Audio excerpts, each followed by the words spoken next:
ህወሓት ወልቃይትን ለመቆጣጠር ለሜካናይዝድ ኃይሉ ትዕዛዝ ሰጠ። ወልቃይትን ለማጥቃት ድሮን ታጥቂያለሁ ማለቱ የተሰማ ሲሆን በቀጣይ ወር የካቲት 11 የሚከበረውን የህወሓትን 51ኛ ዓመት ወልቃይት ላይ ያከብራሉ ማለቱም ተሰምቷል። እናስደምጣቸዋለን። በርካታ የትግራይ ወታደሮች ከሀገር ወጡ። የወታደሮቹን ከሀገር መውጣት ጄኔራል ታደሰ ወረደ እንደሚያውቁት ተነግሯል። የመቀሌ ከተማ አስተዳደር በበኩሉ እርምጃ መጀመሩን ይፋ አድርጓል። እንመለስበታለን። በዓመት 60 ሚሊዮን ተጓዦችን የሚያስተናግደው የአውሮፕላን ማረፊያ ግንባታ ጉዳይ ትኩረት ስቧል።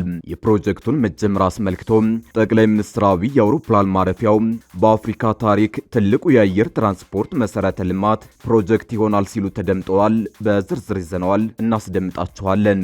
በኢራን እየተካሄደ ያለው የተቃውሞ ሰልፍ 13ኛ ቀኑን በያዘበት በአሁኑ ወቅት የአሜሪካ የውጭ ጉዳይ ሚኒስትር ማርክ ሩቢዮ ለሰልፈኞች ያላቸውን ድጋፍ ገለጹ።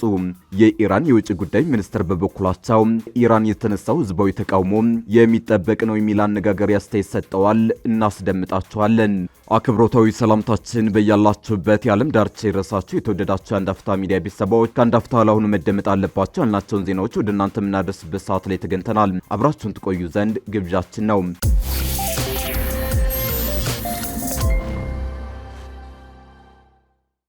ህወሓት ወልቃይትን ለመቆጣጠር ለሜካናይዝድ ኃይሉ ትዕዛዝ ሰጠ።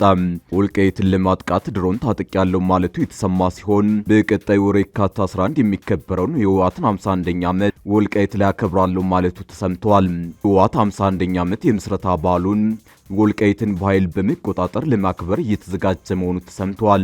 የተመሰረተበትን 51ኛ ዓመት ከአንድ ወር በኋላ የካቲት 11 ለማክበር እየተዘጋጀ የሚገኘው ህወሓት ወልቃይትን ለመቆጣጠር ከወዲሁ ለጦሩ ስምሪት መስጠቱን ከወደ መቀሌ ሾልኮ የወጣ መረጃ ያመላክታል።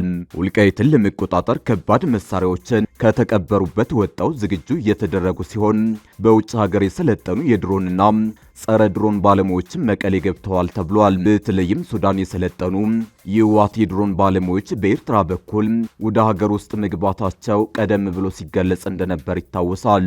በሱዳን ድንበር በኩል ሸረሪና ላይ አርሚ 70 በተጠንቀቅ መቆሙ የተሰማ ሲሆን በተከዜ በኩል ደግሞ አርሚ 60 ሜካናይዝድ ኃይሉን እያንቀሳቀሰ ነው ተብሏል። ህወሓት የፌዴራል መንግስት ወልቃይትን አሳልፎ አልሰጠኝም በሚል በኃይል አማራጭ ለመቆጣጠር ጊዜና ሁኔታዎች እስኪመቻችለት እየጠበቀ እንደሆነ ሲነገር ነበር። በአሁኑ ወቅት ከፌዴራል መንግስት ጋር ያለውን ግንኙነት አቋርጦ በሱዳንና ኤርትራ በኩል ከውጭ ኃይሎች ጋር ግንኙነት ጀምሯል። በተለይ ከሻቢያና ጄኔራል አልቡርሃን ሰዎች ጋር በፈጠረው ግንኙነት የጦር መሳሪያ ያስገባ መሆኑን እንደ ጄኔራል ጻድቃን ገብረትንሳይ ያሉ ወታደራዊ መረጃ አዋቂዎች ተናግረዋል። ህወሓት ወልቃይትን በኃይል ለመቆጣጠር ከሻቢያና ከፋኖ ጋር ማሳለጥ ለሚፈልገው ጥምረት እንቅፋት እንደሚሆንበት ሲነገር ነበር። በኢትዮጵያ መንግስት ላይ የጋራ አቋም ይዘው ተባበር እየሞከሩ ነው የሚባልላቸው ህወሓትና ፋኖ በወልቃይት ጉዳይ የማይጣጣም ልዩነት እንዳላቸው ይታወቃል። ምንም እንኳን ህወሓት ወልቃይትን የመቆጣጠር ፍላጎቱ የጸና ቢሆንም በአንድ በኩል ከፋኖ ታጣቂዎች፣ በሌላ በኩል ከፌዴራል መንግስትና ከተከዜ ዘብ ተመሳሳይ ምላሽ ይጠብቀዋል። ወልቃይት ላይ የነ ኮሎኔል ደመቀ ዘውዱ የተከዜ ዘብና መከላከያ ሰራዊት በጋራ ከሸረሪና እስከ ተከዜ ጫፍ በተጠንቀቅ ቆመው እየጠበቁ ሲሆን የፋኖ ታጣቂዎች በዛው አካባቢ ይንቀሳቀሳሉ። የትግራይ ወታደሮች ከሀገር ወጡ። የወታደሮቹን ከሀገር መውጣት ጄኔራል ታደሰ ወረደ እንደሚያውቁት ተነግሯል። የመቀሌ ከተማ አስተዳደር በበኩሉ እርምጃ መጀመሩን ይፋ አድርጓል። የትግራይ ጊዜያዊ አስተዳደር በሰሜኑ ጦርነት ወቅት ከባድ የአካል ጉዳት የደረሰባቸውን 20 የቀድሞ ተዋጊዎች ለተሻለ ሕክምና እርዳታ ወደ ህንድ ሀገር መላኩን አስታውቋል። የጊዜያዊ አስተዳደሩ ትናንት ይፋ እንዳደረገው ጉዳተኞቹ ህንድ በሚገኘውና በሕክምና ጥራቱ በሚታወቀው አፖሎ የሕክምና ማዕከል ክትትል የሚደረግላቸው ይሆናል። ይህ ፕሮግራም የተከናወነው በትግራይ አርበኞች ኮሚሽንና በትግራይ የቀድሞ ተዋጊዎች ጤና ማዕከል ትብብር ሲሆን ዛሬ ወደ ህንድ ያቀናው ቡድን ተንከባካቢዎችንና የሕክምና ባለሙያዎችን ጨምሮ በአጠቃላይ 31 አባላትን የያዘ ነው። ከፕሪቶሪያው ስምምነት ወዲህ ባለው ጊዜ የጊዜው አስተዳደሩ ከ80 በላይ የሚሆኑ ተመሳሳይ የጦር ጉዳተኞችን ወደ ተለያዩ ሀገራት በመላክ የሕክምና አገልግሎት እንዲያገኙ ማድረጉን ጠቅሷል። ይህ እርምጃ ለጉዳተኞቹ የሚሰጠው ሰብአዊ እፎይታ እንደተጠበቀው ሆኖ የጉዳዩን ስፋትና የክልሉን ነባራዊ ሁኔታ ከግምት ውስጥ በማስገባት በርካታ አስተያየቶች እየተሰጡ ነው። የፖለቲካና የጤና ምሁራንም ወሳኝ ጥያቄዎችን እያነሱ ነው። ምሁራኑ በቀዳሚነት ያነሱት ጥያቄ የፍትሐዊነትና የመረጣ መስፈርት ጥያቄ ነው። በሁለት ዓመቱ ደም አፋሳሽ ጦርነት በ10 ሺዎች የሚቆጠሩ ታጋዮች ለአካል ጉዳት መዳረጋቸው ይታወቃል። ከዚህ ሰፊ ቁጥር አንጻር ወደ ውጭ የሚላኩ 20 ሰዎች በምን መስፈርት ተመረጡ? የጉዳት መጠናቸው ብቸኛ መስፈርት ነው ወይስ በወታደራዊ አመራር ደረጃ ያላቸው የቅርበት ሁኔታ ተጽዕኖ አለው?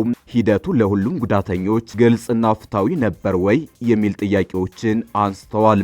ሌላው እዚህ ጋር የተነሳው ጥያቄ የውጭ ምንጭና የዘላቂነት ጥያቄ ነው። የትግራይ ክልል አሁን ካለበት እጅግ የተዳከመ የኢኮኖሚ አቅምና የመልሶ ግንባታ ፍላጎት አንጻር በውጭ ሀገር በተለይም እንደ አፖሎ ባሉ ውድ ሆስፒታሎች የሚደረግ ሕክምና ከፍተኛ የውጭ ምንዛሬ ይጠይቃል። ይህ ወጪ የተሸፈነው በማን ነው? በጊዜው አስተዳደሩ፣ በፌዴራል መንግስቱ ወይስ በዲያስፖራ?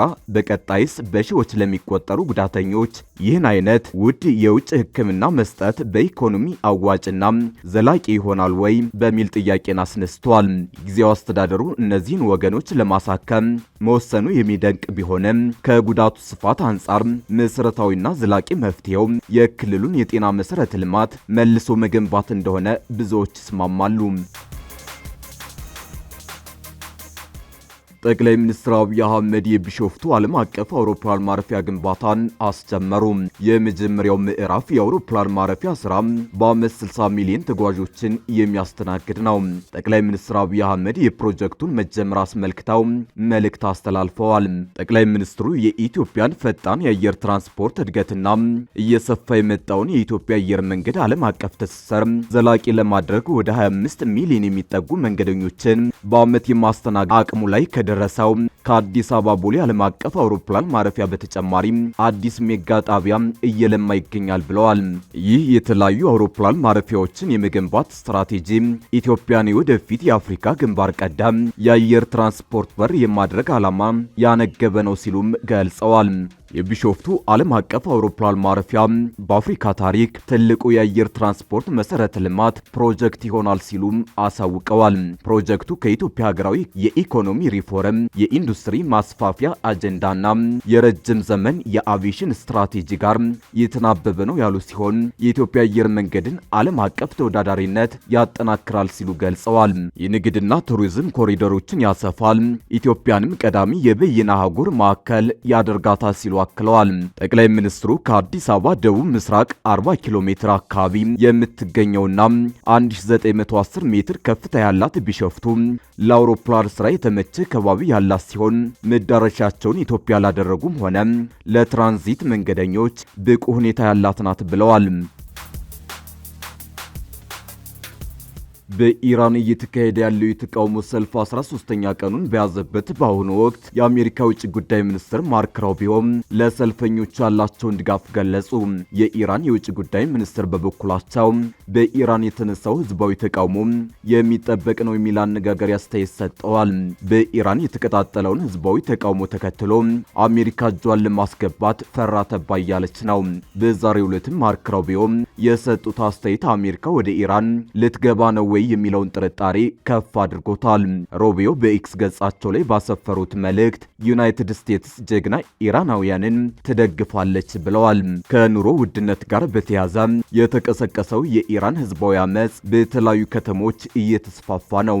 ሰልፈኞቹ እንደ አውሮፓውያን አቆጣጠር ከ1979 ጀምሮ ሀገሪቱን እያስተዳደረ የሚገኘው የእስላማዊ ሪፐብሊክ መንግስት ከስልጣን እንዲወርድ እየጠየቁ ነው። የውጭ ጉዳይ ሚኒስትሩ መልእክት የወጣው የአሜሪካ ፕሬዝዳንት በኢራን ያለውን ሁኔታ በቅርበት እየተከታተሉ መሆኑን ገልጸው ተቃዋሚዎች ደህንነታቸው እንዲጠበቅ ከተናገሩ በኋላ ነው። ተቃዋሚ ሰልፈኞች የሚገደሉ ከሆነ አሜሪካ ጥቃት እንደምትፈጽምም አስጠንቅቀዋል። የኢራን የበላይ መሪ አያቶላ አሊ ካማኒ በበኩላቸው የጸረ መንግስት ተቃዋሚዎችን የአሜሪካን ፕሬዝዳንት ለማስደሰት እየጣሩ ያሉ ችግር ፈጣሪዎች ናቸው ብለዋል። የኢራን የውጭ ጉዳይ ሚኒስትር አባስ አራቃቺ በበኩላቸው የኢራን ሁኔታ በማዕቀብና በተወሰኑ ኢኮኖሚያዊ ጉዳዮች የተነሳ ችግሮች ቢኖሩም በአጠቃላይ ጥሩ የሚባል ነው ሲሉ መልስ ሰጥተዋል። መላ ሀገሪቱ ላለፉት 13 ቀናት እየተካሄደ ያለውን የተቃውሞ ሰልፍን በተመለከተ ሲናገሩ የተወሰነ የተቃውሞ ሰልፍ በኢራን ውስጥ እየተካሄደ ነው። የትኛውም መንግስት የተመሰረተው በህዝብ ሉዓላዊነትና ዲሞክራሲ ላይ ከሆነ ተፈጥሯዊ ነው። ህዝቦች በተቃውሞ የሚፈልጉትን ይገልጻሉ። እየሆነ ያለው ያ ነው ብለዋል። ውጭ ጉዳይ ሚኒስትሩ ከመደበኛው ህዝብ ውጪ ሌሎች ችግር የሚፈጥሩ አሉ፣ የህዝብ መገልገያዎችን የሚያወድሙ፣ እሳት የሚለኩሱና ጉዳዩ በጥንቃቄ መታየት አለበት ብለዋል። የኢራን የውጭ ጉዳይ ሚኒስትር በሌላ ቃለ መጠይቅ ላይ የእስራኤል ባለስልጣናት የሞሳድ ተሳትፎ እንዳለበት መናገራቸውን ጠቅሰው ወንጅለዋል። በኢራን ጸረ መንግስት ተቃውሞ ቢያንስ 50 ተቃዋሚዎችና 15 የጸጥታ አካላት መገደላቸውን የሰብአዊ መብት ድርጅቶች አስታውቀዋል። ድርጅቶቹ በተጨማሪም እስካሁን ድረስ 2311 የተቃውሞ ሰልፈኞች መታሰራቸውን ዘግበዋል።